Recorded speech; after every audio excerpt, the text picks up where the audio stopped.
মেয়ের Facebook password তার boyfriend জানে। ছেলেটা চাওয়া মাত্রই দিয়ে দিয়েছে। মেয়েটা হোয়াটসঅ্যাপে অন্য একটা ছেলের সাথে চ্যাট করে, কথা বলে, প্রেম করে।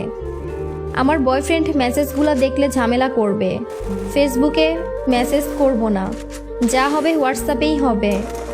যেই দিন বয়ফ্রেন্ডের সাথে মিট করতে যায় সেই দিন হোয়াটসঅ্যাপটা ডিলিট দিয়ে দেয়। মেয়েটার ফেসবুক আইডি 3টা, জাস্ট একটার কথাই বয়ফ্রেন্ড জানে। সে আইডির পাসওয়ার্ড আবার তার কাছেই আছে। সে তো ভাবে, একটা লয়াল গার্লফ্রেন্ড পাইছি, কারো সাথেই কথা বলে না, মেসেজ করে না আমি ছাড়া। মেয়েটার অন্য 2 আইডিতে উতাল পাতাল প্রেম চলে, কিন্তু ছেলেটা জানে না ছেলেদের সাথে কত প্রেম করে মেয়েটা।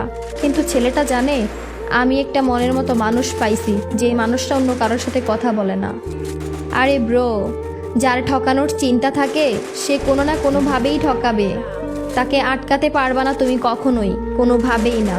ফেসবুক পাসওয়ার্ড এটা ঠুনকো একটা জিনিস, এটা নিলেও যে, না নিলেও সেই মানুষটা তোমাকে চাইলে সেই মানুষটা তোমার হয়ে সারাটা জীবন থাকবে।